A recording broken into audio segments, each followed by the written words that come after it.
Allô guys, j'espère que vous allez bien. Actuellement, on va y aller déjà avec, vous savez, la pression que des fois nous femmes, on peut avoir sur vite, mets-toi en couple, vite, euh, fais des enfants, vite, vite, vite.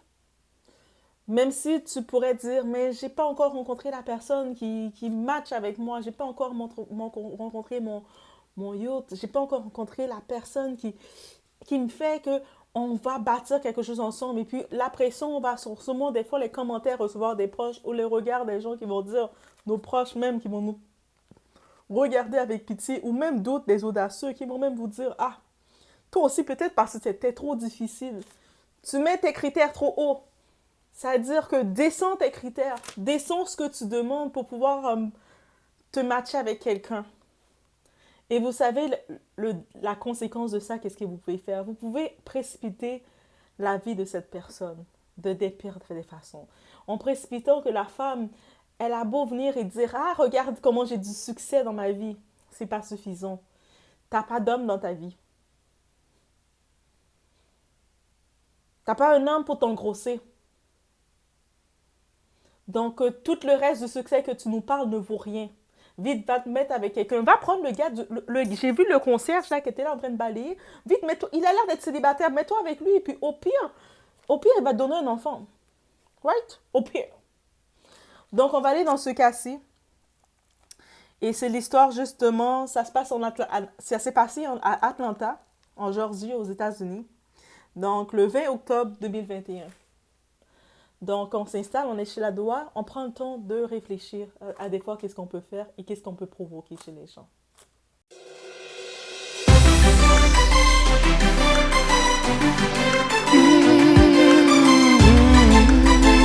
Donc, on parle ici de Courtney Cox. Courtney Cox, c'est une femme ambitieuse, avocate en plus. Une avocate qui vient d'avoir tous ses diplômes du barreau, plein de projets prometteurs. Elle a étudié à Harvard University. À imaginer toutes les notes, la concentration qu'elle a dû avoir pour rester focusée dans ce qu'elle devait faire. Elle est reconnue dans ses proches, que ce soit même par la firme pour laquelle elle travaille à Atlanta, ses proches et tout, comme une femme à son affaire. Une femme qui, c'est prometteur. Donc, elle est là, elle vient d'arriver dans sa branche, de travailler dans la firme, et on regarde, on voit des projets pour elle. Elle a une vision. Elle vit dans un beau complexe appartement elle vivait dans un beau complexe appartement à Atlanta. Donc, elle vivait là. Et elle vivait donc au 26e étage. Plus que vous savez ces appartements-là, plus vous prenez les étages de haut, plus ça coûte cher parce qu'il y a la vue. Là, vous êtes là, vous avez fini une longue journée au travail ou des fois vous travaillez de la maison, votre petit bureau est proche de la fenêtre et là vous êtes en train de prendre votre café, vous regardez la vue d'en bas. Ah, vous savez, le luxe parce que c'est dans le Midtown, là. C'est les quartiers où il y a les entrepreneurs, il y a les professionnels. C'est pas le ghetto là de Atlanta, c'est vraiment les quartiers prometteurs. Mais on peut imaginer que malgré le succès, cette femme de succès qu'il peut avoir, pour certains, c'était pas assez. La question devait venir quand elle discutait avec ses copines, avec peut-être des membres de sa famille. C'était, mais comment ça, t'es pas encore mariée? Pourtant, t'es tellement belle. Parce que oui, en effet, Courtney, c'est une belle femme. Ou c'était une belle femme. Une belle femme qui prend soin d'elle. Tu sais, elle sait qu'elle travaille dans une firme, donc on imagine qu'elle fait attention à son alimentation, à ce qu'elle mange. Dans son complexe, il y a un gym, donc elle peut en même temps s'entraîner. On peut imaginer le tout. Donc, souvent, j'imagine la question venait, ah, tu sembles tout avoir, mais t'as pas d'homme dans ta vie. C'est quoi le problème avec toi? Au lieu qu'on lui dise de comprendre que ne presse pas les choses, laisse les choses se faire, c'est ah, prends n'importe quel zigoto, prends n'importe quel type là. Tu vois, il y a un type là qui il semblait te regarder dans le coin. Prends-le, mets-le chez toi. Bref, rapidement, son père d'instant, en juin, donc en juin 2021, elle fait la connaissance d'un type. Lui, ce type-là, il a 32 ans, 33 ans, donc ils ont à peu près la même âge. Il s'appelle Jarvis Jarrett. D'apparence, il est mignon de son genre, mais il est pas dans la même braquette qu'elle. Braquette, c'est même pas seulement financier, ni de côté intellectuel, ni de côté background. Ils sont pas dans le même. Elle a grandi dans des foyers des classes de travailleurs où ce que ses parents, sa famille, ils étaient avocats eux-mêmes et elle continue. C'est l'enfant des avocats, donc elle continue. Elle a grandi dans une certaine lignée. Lui, il a plus été dans les autres types de quartiers. Mais bref, elle va pas s'arrêter sur ça, là. Elle, de toute façon, n'est pas matérialiste. Elle a déjà le matériel. Elle a déjà son appartement. Il est assez grand. Donc, elle a déjà beaucoup d'espace. Elle va pas s'arrêter sur des petits détails comme ça. Pourquoi s'arrêter sur ça? Donc, et en plus, Jarvis, il s'est bien présenté au début. Ah, vous savez, quand quelqu'un veut vous avoir, peu importe qu'il voit qu'elle arrive, il voit qu'elle n'est pas de son milieu, là. Il voit qu'elle arrive bien habillée, des vêtements bien faits. Pas les vêtements avec les marques écrites n'importe comment sur elle. Bien des vêtements, vous savez, quand le monde qui ont de l'argent, qui porte les vêtements bien faits, la chemise, ou même si le vêtement, ça écrit pas la marque, mais tu vois la qualité. Donc, il la voit, il est comme, ah, ça, c'est un autre type de femme. Lui, de son côté, Jarvis, 33 ans, il était déjà reconnu par la police. Donc, il était reconnu pour différents types d'arrestations, 3 types d'arrestations, non violentes techniquement, mais des arrestations qui laissent entendre que c'est un délinquant. Donc, en 2007, il avait eu excès de vitesse. En même temps, il était parti, il était allé mettre son gaz et lui avait décidé de ne pas payer l'essence. Seulement, il s'est dit, mais là, je mets mon gaz, pourquoi je dois payer? Sauf qu'il oublie dans les stations d'essence, surtout aux États-Unis, il y a des caméras. Donc, on a tout de suite pu le prendre. On a aussi en 2017, il est arrêté pour un DUI, pour faculté affaiblie. On ne sait pas si il est allé faire trop la fête, il se pensait invincible, il s'en foutait de mettre les gens en danger. Bref, il y a d'autres petites arrestations dans son passé, comme il était reconnu. Donc, dès qu'on voit son nom, Jared, il est reconnu pour... il respecte pas la loi. Mais pour lui, c'est pas nouveau, c'est pas quelque chose qui l'arrête face à ça, parce que j'imagine dans le quartier où il vit, dans son secteur, c'est quelque chose d'habitude. C'est pas quelque chose qui va l'arrêter, qui va le scandaliser. Bref, c'est juste la loi. C'est peut-être les policiers qui étaient durs avec lui. C'est toujours cette excuse souvent que ces gens-là vont trouver. Donc, comme on vous dit, on retourne donc en juin 2021. Ça a commencé l'histoire d'amour. Mais vous savez, le genre d'histoire d'amour que quand vous voyez ça, vous devez faire attention.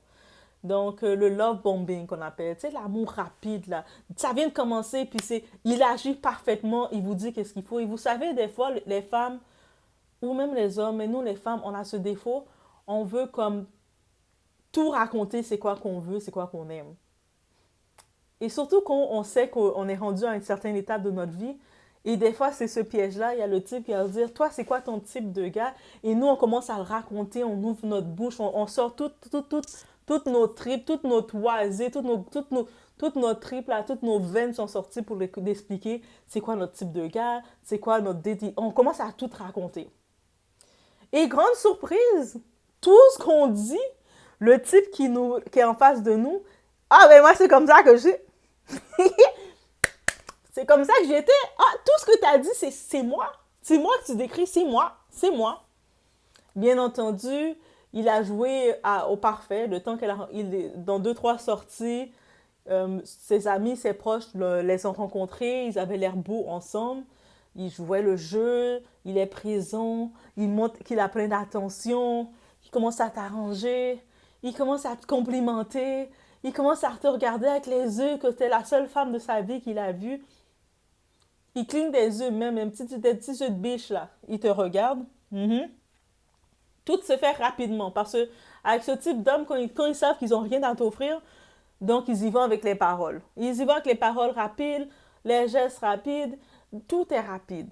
Pour pouvoir rapidement conclure. Pour pouvoir rapidement, tu tombes pour eux. Et bien entendu, si elle n'y a pas échappé, Courtney, elle l'invite tout de suite chez lui parce qu'on peut comprendre qu'il vivait Il n'était pas dans une maison propice, il n'était pas déjà il était pas dans son milieu. Donc, elle a dit, il n'y a pas de problème, viens chérie dans mon milieu, tu as déjà vu mes amis, tout a l'air correct. Viens dans mon milieu, j'ai un grand appartement, tout est beau, tout est parfait, viens te rejoindre à moi. C'est pas que j'ai besoin de toi pour payer mes factures parce que elle y arrive, elle est avocate, elle y arrive bien tout seul, mais je vais avoir de la compagnie, je vais avoir moi aussi mon chéri qui vit avec moi. Tu sais, qui sait, peut-être que ça peut devenir un mariage, qui sait, on va vivre notre habitation. Peu importe, on dit même pas que c'est réellement c'est quoi qu'il faisait comme travail, tellement que dans la relation, mais il vient vivre, s'installer chez elle, elle continue de payer les choses, donc elle était contente d'avoir sa compagnie. Et puis, en s'installant rapidement, là, quand il sent qu'il a l'emprise sur elle, sa nature commence à se faire voir. Il commence à commencer avec les petits défauts. Il commence à critiquer les petits défauts, la faire sentir qu'elle ne fait pas bien les choses. Parce que c'est comme ça qu'ils utilisent leur passif agressif. Même s'ils voient que elle a descendu son niveau pour venir l'accepter, l'amener lui dans son niveau à elle, mais lui va faire en sorte de dominer sur elle en laissant savoir, ah, mais toi, t'es comme ça, toi, t'es comme ça. Tu sais, il commence à faire le mind, à changer le mind, à laisser savoir que c'est lui qui lui permet d'être dans son monde. Et puis, il commence à devenir possessif. Rapidement, il devient possessif parce qu'on imagine en juin, les événements ont lieu en octobre. Donc, tout s'est fait rapidement. Donc, il commence à être très possessif avec elle. Il commence à l'isoler aussi de sa famille, laisser savoir que c'est lui le seul qui est dans son monde.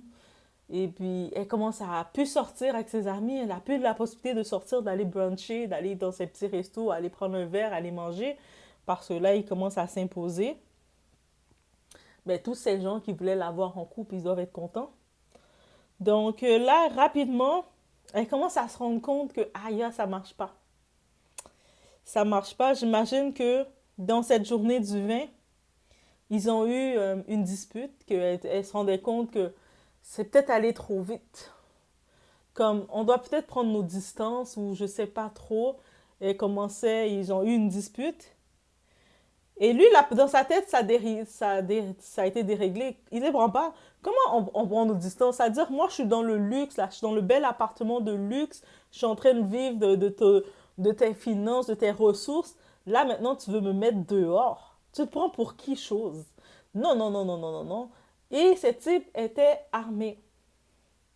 On sait qu'aux États-Unis, les armes sont faciles, mais il était armé. Donc déjà, on voit que c'est comme comment il se sentait confortable ou elle se sentait confortable d'avoir amené chez elle quelqu'un qui est armé, il travaille pas dans les forces de l'ordre. Et directement, il a tiré dessus. Il a tiré à plusieurs reprises. Il y a eu des cris, les voisins entendaient des cris et tout. Et c'était de son balcon, du 26e étage, que la dispute s'est faite. Il a tiré dessus, elle est tombée du balcon avec toutes les balles. Et là, le monde a vu ça. Et puis lui essaie de se sauver parce que le monde essaie de venir dans l'appartement. Donc lui décidait pour se sauver de passer de balcon en balcon. Du 26e étage, il sautait d'un balcon en balcon en balcon en balcon jusqu'à se rendre. Son intention, c'est de se rendre jusqu'en bas et de se sauver, prendre la fuite à pied. Et sûrement aller prendre une auto ou quelque chose. Mais au passage, parce que lui, je pense qu'il s'est dit, il s'est pris pour un cascadeur, il s'est pris pour un acteur, il s'est pris pour tout ce que vous voulez. Et en descendant de balcon de chaque personne, si quelqu'un était sur son balcon ou quelqu'un était comme choqué, il tire. Il tirait un peu partout, donc il blessait les gens au passage. Bien entendu, c'est un quartier de riches, c'est un quartier huppé, c'est un bon quartier. La police est quand même venue rapidement. Et puis ils ont vu qu'il tirait. En plus, il est armé, donc c'est comme ça qu'ils ont pu le maîtriser en le tirant aussi dessus. Donc, c'est aussi simple que ça, en le tirant aussi dessus. Et c'est comme ça que ça se termine. Mais elle, Courtney Cox, cette femme si brillante, son seul défaut, d'avoir baissé ses standards et d'avoir pris un abruti pour le mettre dans sa vie. Donc déjà, on doit comprendre une chose et se conditionner à comprendre ça. L'amour misère, ce n'est pas de l'amour. Peu importe qu'est-ce qu'on veut vous dire que, ok, même si moi j'ai réussi, je suis à un niveau, c'est normal que c'est moi qui dois prendre mon partenaire qui est un adulte et puis je dois l'aider à réussir, je dois me sacrifier pour le permettre de réussir aussi, pour l'amener au même niveau que moi, mais c'est pas de l'amour. Peu importe ce qu'on peut croire, qu'est-ce qu'on peut nous faire croire, mais ce n'est pas de l'amour. Très souvent, comme femme, on va soit aller chercher un homme au pays qui n'a pas de papier, on va soit aller essayer de prendre un type qui est un peu dans la rue parce qu'il faisait son délinquant et donc il est en deuxième réinsertion ou quoi que ce soit. Je ne sais pas que quelqu'un de réinsertion, ce n'est pas un bon choix, mais à un certain niveau qu'on est rendu dans notre vie, il faut faire attention à son entourage. Que ce soit en amitié, encore plus en amour. Encore plus quand on décide de faire quelqu'un pénétrer dans notre foyer. Et puis, il faut arrêter d'associer l'amour-misère comme étant de l'amour.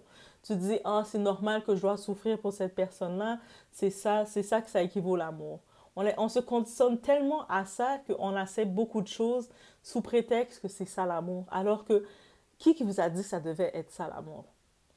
Et l'autre point que j'en profite de dire, l'amour rapide. Quand quelqu'un veut rapidement vous donner un personnage, rapidement, la personne vous parle de je t'aime. Il t'a rencontré une fois dans sa vie, il parle déjà d'amour, à quel point il t'aime. Ah, il veut avoir des enfants avec toi. Il veut se marier avec toi. Il veut ci, il veut ça. Il commence à parler rapidement. C'est à fuir. Ou sinon, des fois, la personne aussi, ce genre de profil, quand ils savent qu'ils ont juste à prendre de vous pour pouvoir vous manipuler et vous avoir dans leur filet, qu'est-ce qu'ils vont faire? Ils vont écouter, essayer de cerner votre profil et chercher c'est quoi le manque.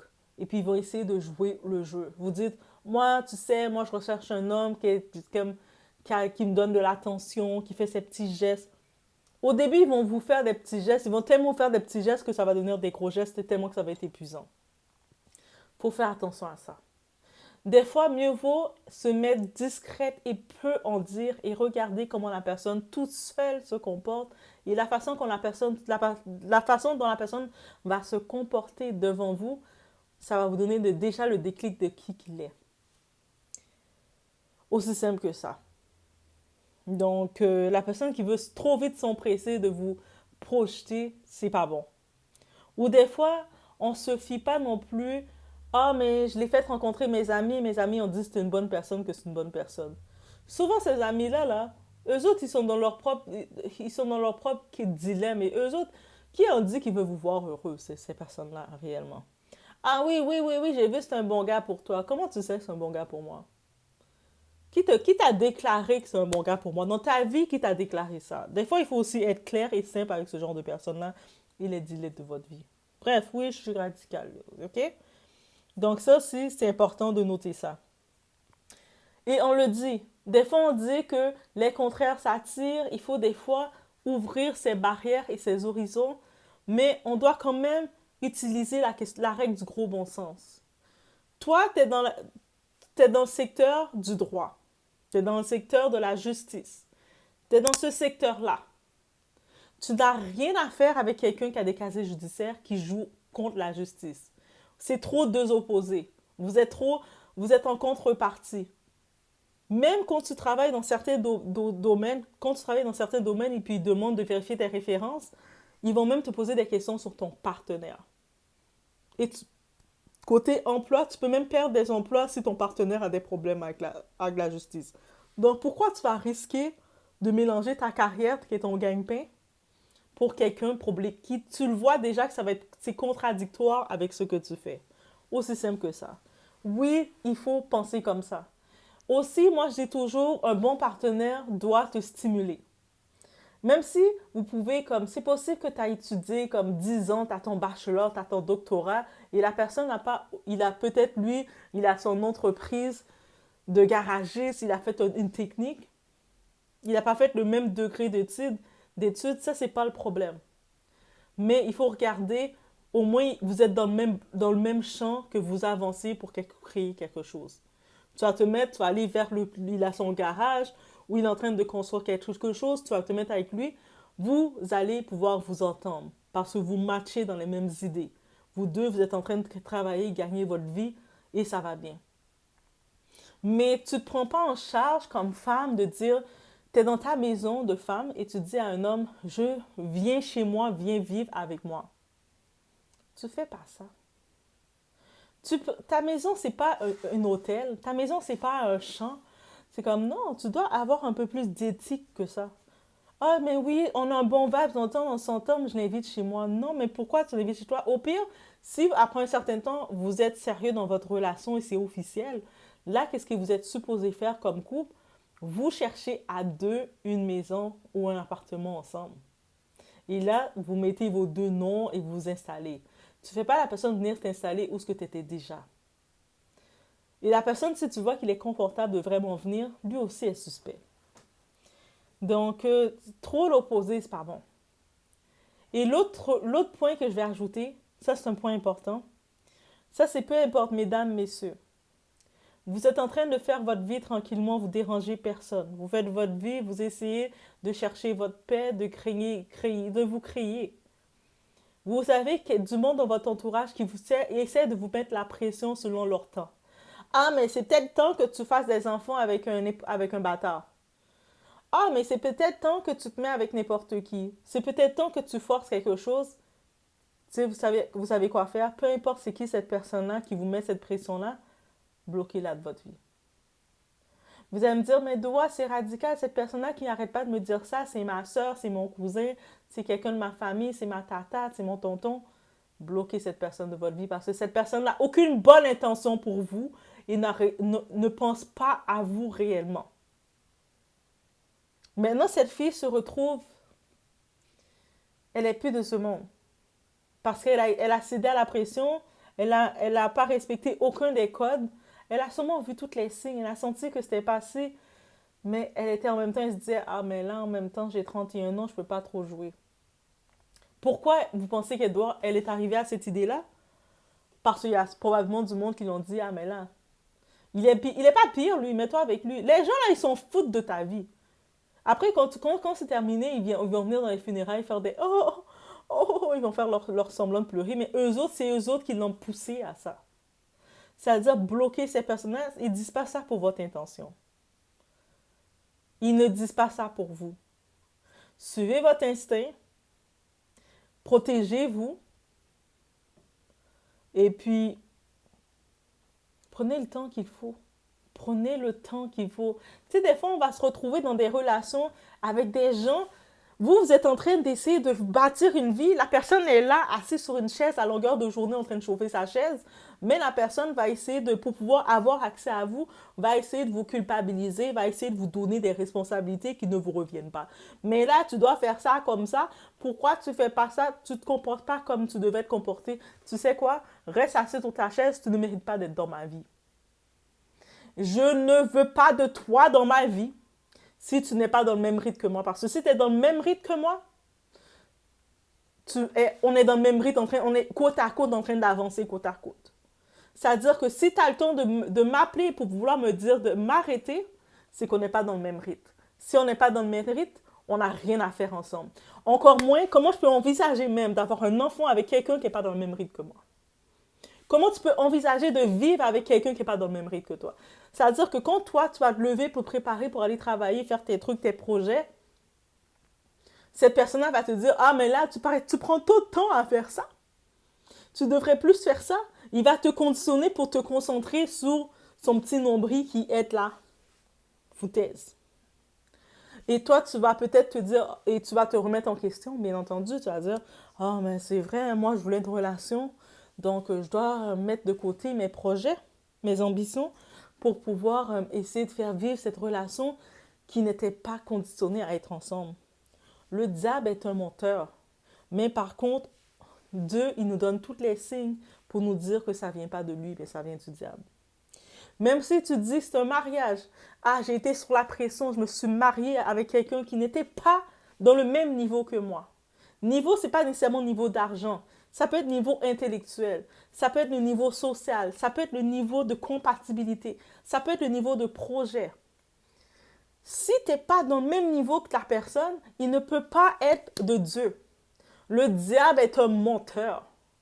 Et puis, quand je regarde ce cas de Courtney Cox, cette femme pleine d'ambition, qui n'est plus là, tous ses projets sont terminés, c'est parce qu'elle a cédé. Elle a cédé à cette pression et ça lui a coûté la vie. Donc, ce message-là, si ça doit venir comme un déclic dans ta vie, tu dois faire comme, c'était mon déclic parce que je m'apprêtais à faire une décision qui allait compromettre ma vie.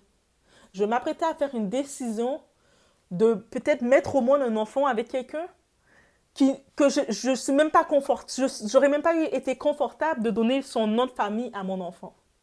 Parce que je le regarde et je me regarde, on n'a pas la même vision. Donc, deux visions différentes et un enfant au milieu, qu'est-ce que ça va donner? Je me regarde, je le regarde, on n'a pas la même façon de voir les choses d'une journée. On n'a pas les mêmes rigueurs. Donc, ça veut dire que moi, ça veut dire que pour le permettre de venir, par exemple, à côté de moi, je dois me reculer, arrêter de faire tout ce que je fais et venir le chercher. Et venir le chercher avec une mentalité d'une personne qui va te regarder, parce que ce type d'homme-là, ils vont regarder comme femme, ils vont le voir qu'avant ce qu'elle a, qu'elle a plein d'ambition. La première chose qu'ils vont faire quand ils sont à côté de vous, c'est de vous faire slow down. Ah, arrête, c'est moi l'homme, c'est moi qui est devant. Dès que tu entends ça, moi c'est un signal. Dès que tu entends une bête là, un homme bête qui te parle et puis qui te dit c'est moi l'homme, c'est moi qui est devant. Si c'est pas ton signe pour t'en aller de là, si c'est pas le signe que tu attendais pour courir, cours. Peu importe les projets que tu pensais entamer avec cette personne-là, tu avortes tous les projets, tu les quittes. Tu bloques tous tes projets. Tu dis, ah, merci mon Dieu, tu m'as donné le signe. Merci, merci. Parce que il te dit le signe dans ta vie. Il te dit directement c'est quoi. Lui, son projet, c'est de venir dans ta vie, te bloquer et s'assurer qu'il domine sur toi et que tu dépends de lui avec tes ressources. Qu'il va pouvoir prendre tes ressources et te gérer tes ressources. Si tu veux cette vie-là, vas-y. Mais on a vu Courtney Cox, cette avocate, 31 ans, qui travaille dans une firme, plein de succès à Atlanta. Elle a pensé se dire que, bof, tu sais, à 31 ans, j'ai déjà ma carrière, j'ai mes diplômes, je vais chercher l'amour. Il montre quand même les choses rapidement, comme je suis dans le time, le tic, tic, tic, tic, tic. Tu sais, la pression qu'on dit aux femmes, tic, tic, tic, tic, tic. Mais moi, maintenant, je dis, en date de 2024, j'aime dire que si je suis appelée à ne pas avoir d'enfant, j'aime pas avoir d'enfant, si c'est pour avoir un enfant avec un incompétent. Si c'est pour avoir un enfant avec quelqu'un que moi, je trouve dans mon cœur que c'est un incompétent, que je ne serais pas confortable, que mon enfant porte son nom de famille parce que je ne trouve pas à l'excellence que j'envisage dans la vie d'un enfant, j'aime mieux dire, mon Dieu, donne-moi pas d'enfant. Parce que si moi je me dis, là, le commitment de faire un enfant, c'est pas juste de faire un enfant, tu mets des beaux pyjamas, tu achètes des beaux petits pyjamas Dior et puis tu mets sur l'enfant. Non, c'est pas ça le but d'un enfant. Le but d'un enfant, c'est de lui donner l'excellence, de l'apporter dans une excellence. Il y a certains types de prototypes qui ne vont jamais être capables de vous donner l'excellence. Et puis, il faut être capable de commencer à s'aimer assez et dire non. Même si vos copines, vos amis, votre entourage va vous dire « Ah, mais là, tu dois quand même rester avec lui parce que oh non, sinon tu vas être tout seul, mais laisse-moi tout seul.